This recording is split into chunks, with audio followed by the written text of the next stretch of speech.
This morning's message is from the book of Matthew, chapter 13, the parable of the sower. That same day, Jesus went out of the house and sat by the lake. Such large crowds gathered around him that he got into a boat and sat in it, while all the people stood on the shore. Then he told them many things in parables, saying, A farmer went out to sow his seed. As he was scattering the seed, some fell along the path, and the birds came and ate it up. Some fell on rocky places where it did not have much soil. It sprang up quickly because the soil was shallow. But when the sun came out, the plants were scorched, and they withered because they had no root. Other seed fell among the thorns, which grew up and choked the plants. Still other seed fell on good soil, where it produced a crop, 100, 60, or 30 times what was sown. Whoever has ears, let them hear. Thank you, Bruce.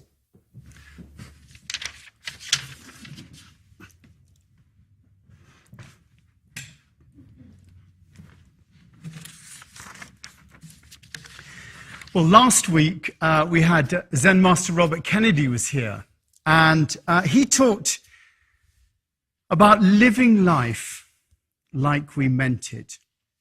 He spoke about Stan Getz never playing a note that he didn't mean. And I read that poem from Mary Oliver about not wasting our wild and precious life. But the whole idea of living like that is often easier said than done. You know, who doesn't want to live every moment of their lives like they're meant it? Who wants to live anything but a life that rings true to us and everyone around us that witnesses us? We just want to be witnessed as we are, our true selves. And yet, you know, like that famous reading that Bruce read today, you know, we all get led astray in our lives. We find ourselves on stony ground, living without nourishment, the nourishment that we need. And so we turn away from who we are. And we just find nourishment wherever we can. We turn to places where we feel we might get some relief. Drink, sex, shopping. Wherever we can find it, we take what we can.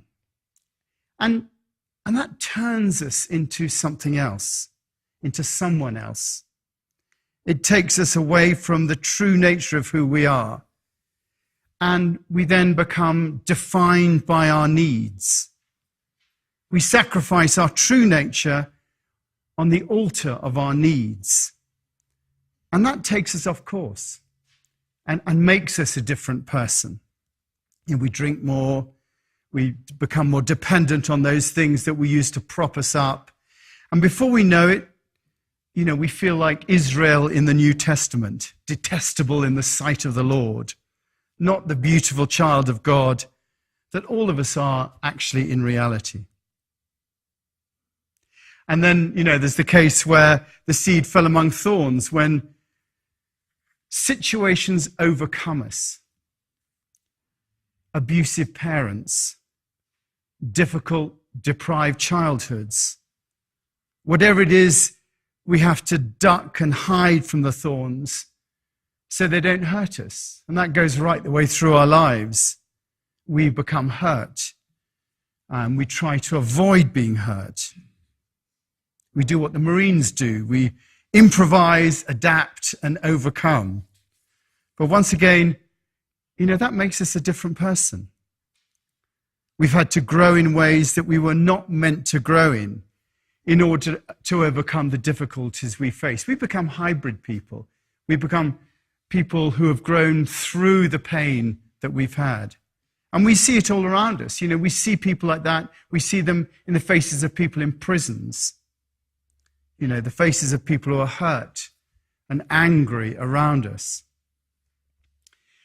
took Robert Kennedy up to the monastery last week to meet the brothers, and Father Joseph was telling us a vision of heaven that he'd read about, and it really rang true for him.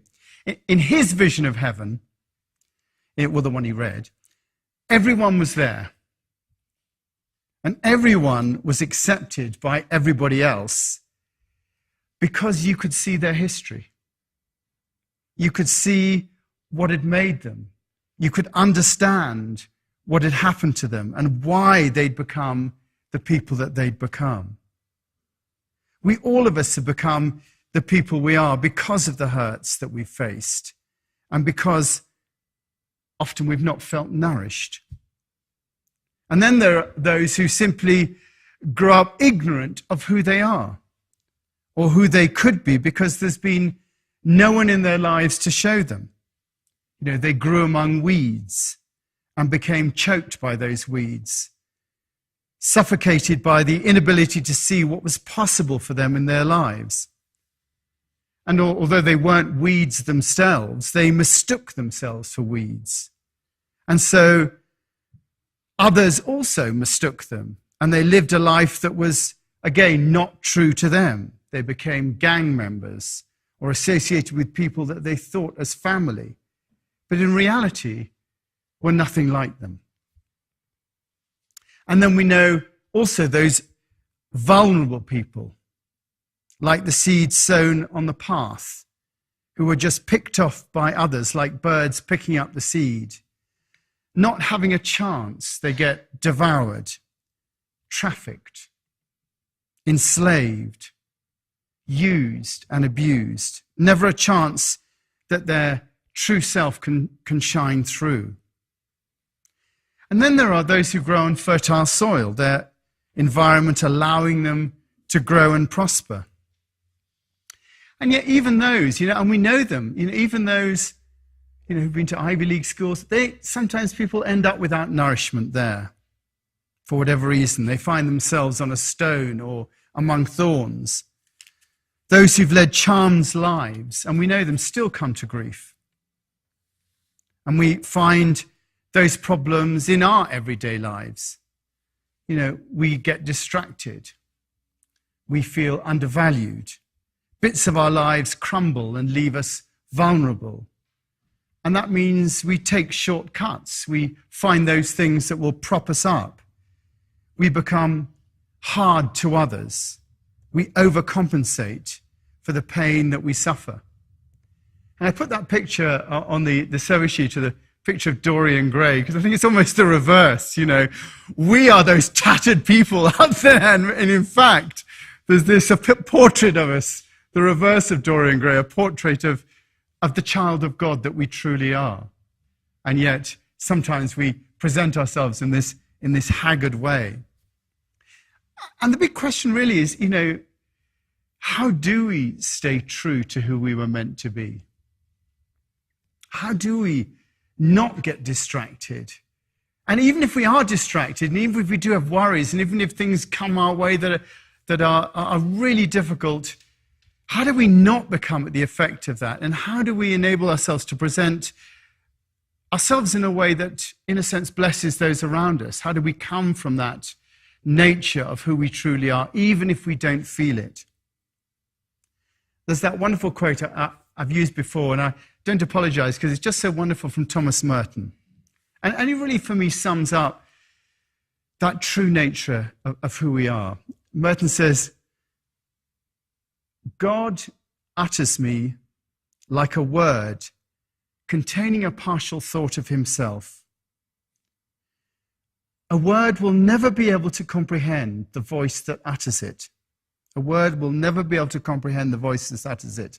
But if I'm true to the concept that God utters in me, if I'm true to the thought of him that I was meant to embody, I shall be full of his actuality and find him everywhere in myself and find myself nowhere. I shall be lost in him. That is, I shall find myself. I shall be saved." And to me, that's what it is to be truly yourself. It's not to be true to the person that you think you are, or the person that you think you could be, or even the person that others think that you are or could be. But it's to be true to yourself is to be true to the potential that God uttered in you. To be true to something, if you're true to something, you are consistent with it. And in this sense, to be true to your ultimate self is to be consistent with the concept that God utters in you. And each of us, God utters a different concept in each of us. In no one person is it the same. Each of us has our own sense of what God is uttering in us. We all have different challenges. We all have different ways that we live. Each of us has a different thing. But how do we manifest that? It's always so tempting to get distracted. To use the old parlance, we're led astray. Not necessarily by anybody, but simply by our own desire, let's face it, just to have ourselves feel better, to reduce the anxiety, to salve the pain, to escape the boredom. At those moments, we choose to do things that make us different people. I love that quote from Gandhi, who said, "Your beliefs become your thoughts. Your thoughts become your words. Your words become your actions. Your actions become your habits. And your habits become your values. Your values become your destiny." So once again, that direction starts with our thoughts. If we're conscious, if we know that these things happen, we know that we end up doing things that make us less. We become engulfed by situations and circumstances that end up with us presenting ourselves to the world as not our true selves, but as our expedient selves. The self we become in order just to get by. And then there's all the stuff that people think about us, or what we think they think about us. When we operate to that, it takes us away from who we really are. And instead we become who we think we ought to be rather than who we think people think we ought to be. We just get totally confused. We end up behaving as it's described in the general confession, which we don't often use in the Aspen Chapel. We have left undone those things we ought to have done, and we have done those things that we ought not to have done, and there is no health in us. We end up like that. But we always have a chance not to go down that route. And every moment we have the opportunity of not being less than. Because it's never too late to become the person you might have been. It's never too late to become that child of God. It's never too late to become the person you might have been. And it all starts with our thoughts. It all starts with being aware. That lovely quote from Philippians. Whatever is true, whatever is noble, whatever is right, whatever is pure, whatever is lovely, whatever is admirable, if anything is excellent or praiseworthy, think about such things. Which is, why the idea of mindfulness is so important. Being aware of what we're thinking so that we can choose whether to go with those thoughts at the moment. Jesus referred to the scribes and Pharisees as whited sepulchres. Woe to you, teachers of the law, that's me, and Pharisees, you hypocrites, you are like whitewashed tombs, which look beautiful on the outside, but on the inside are full of the bones of the dead and everything unclean. They presented, those Pharisees, one thing on the outside, but inside there was death, a whole other game going on, like the picture, the Dorian Gray picture. And that's what we end up doing, being one person on the outside and another on the inside. And we know that. As we wander about our lives, we know that we present that. Where you're true to yourself, the two are congruent. Like these flowers, there's a congruence between the two. Where you're true to yourself, those two things are congruent. That lovely phrase from the Psalms, be still and know that I am God. Be still and know that I am God. That stillness enables us to connect with our true selves. We're asked to be still in our minds and not affected by the chaos that goes on around us. And really, that is how we begin. To be true to the concept God utters in me and true to the thought of him I was meant to embody. To be true to that. It's not being true to the person you think you should be. If only you could have got your way, then you would be able to be true to yourself. No, it's to be true to the concept that actually God is uttering in you. At every moment, we have the chance to remake ourselves as our true selves by not operating from our minds, by operating from that which is beyond the mind. We've talked about the mind of Christ, the universal mind, the wisdom that's beyond our comprehension. And to reach that wisdom, we have to stop, as I was saying earlier on, and drop down into our hearts. Robert Kennedy talked about Zen last week, and that is really simply going beyond our rational mind to that eternal mind, which is why we encourage here spiritual practice. It is about practicing stopping being at the effect of our minds and dropping into our hearts. And to do that, you really have to be conscious of the way that your thoughts are leading you, and you have to stop yourself. Stop yourself looking at that tweet or that website that's unhelpful. Stop yourself snapping back at somebody. Stop yourself complaining. Stop yourself blaming or judging or attacking. And it is within our power to do that. That quote again from Viktor Frankl, between stimulus and response, between stimulus and response, there is a space. And in that space is our power to choose our response. In that space, between stimulus and response, is our power to choose our response. And in our response lies our growth and our freedom, our becoming, our true nature. And to do that, we have to be able to discipline the mind. Not to be at the effect of what's going on, not to be at the effect of our illness, not to be at the effect of what's going on with those around us, but just to be still. Now, I really don't care how we do it, so long as it gets done. Because otherwise, effectively, we are out of control. We're making ourselves into different people. Because then our mind is in control, and that leads to all sorts of chaos. Just look at international politics. The mind running rampant all over the place. That seed of a thought that Merton talks about, the thought that God utters in me, in all of us, is the most precious thing. And we have to guard it, and we have to nurture it. Guard it from being plucked by birds. Guard it from being starved by lack of nourishment, from being harmed by thorns, from being choked by weeds. If we nurture it, it will yield 100-fold, which is another way of saying that we will be living in the kingdom of heaven. I shall be full of his actuality and find him everywhere in myself and find myself nowhere. I shall be lost in him. I shall find myself. I shall be saved. Which, let's face it, is really what we all want. I mean, this actually is what every human being wants, is to find themselves living in the kingdom of heaven. And that's what it means to live to your true self. You become a different person, and therefore it is at the root of personal transformation. Someone asked me the other day what the mission of the chapel was.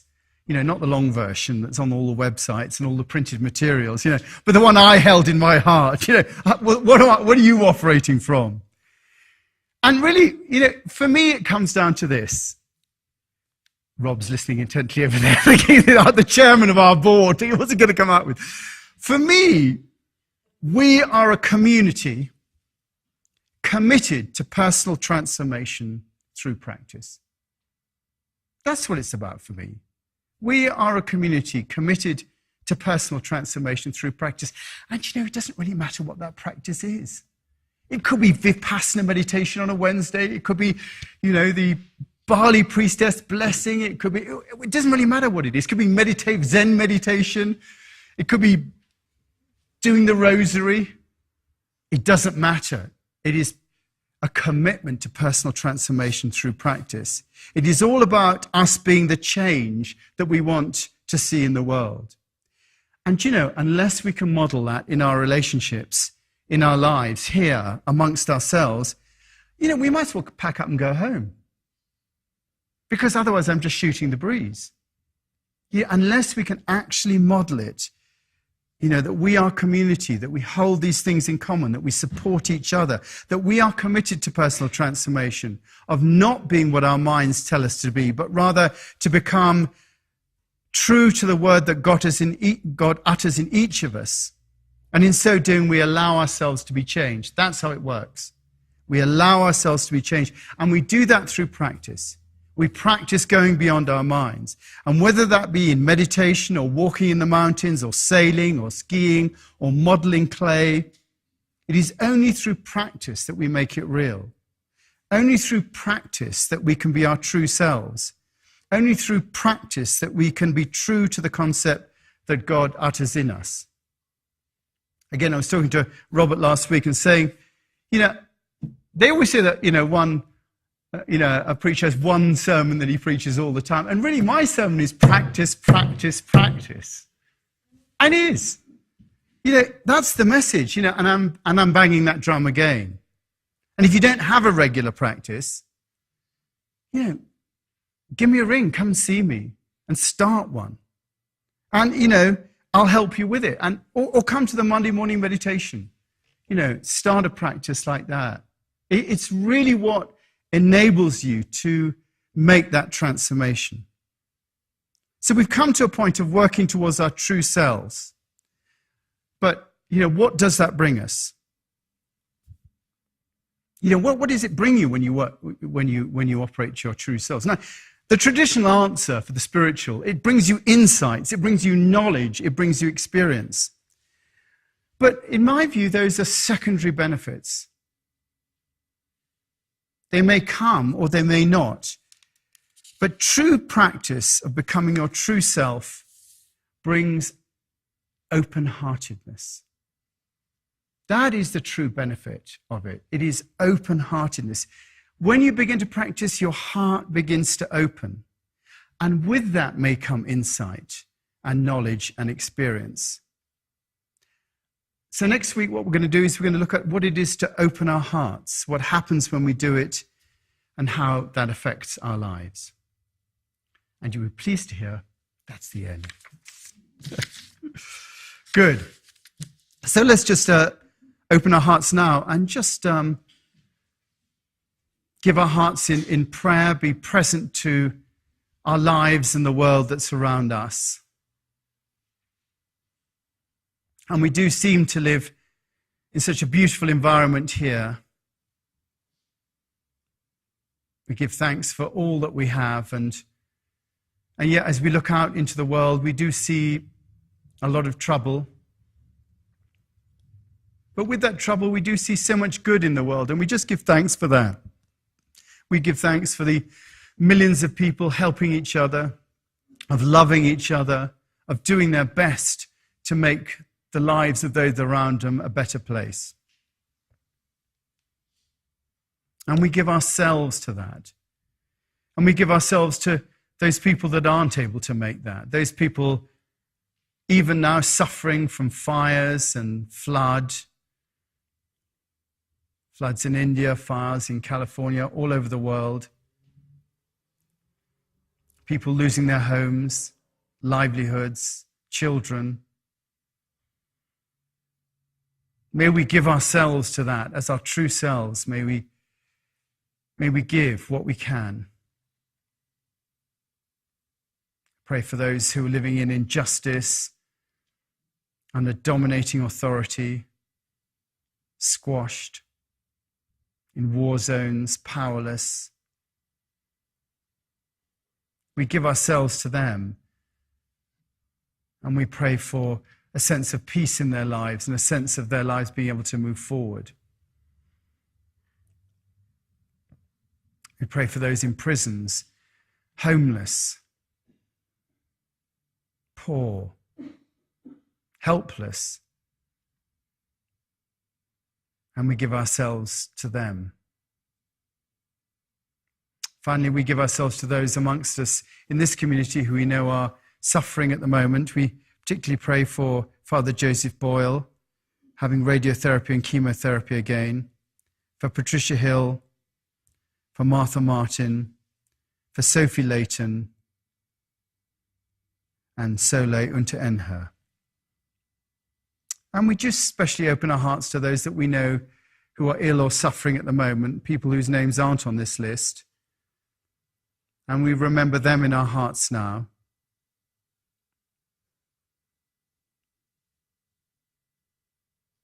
Lord, we ask you to send your healing power and love to those people.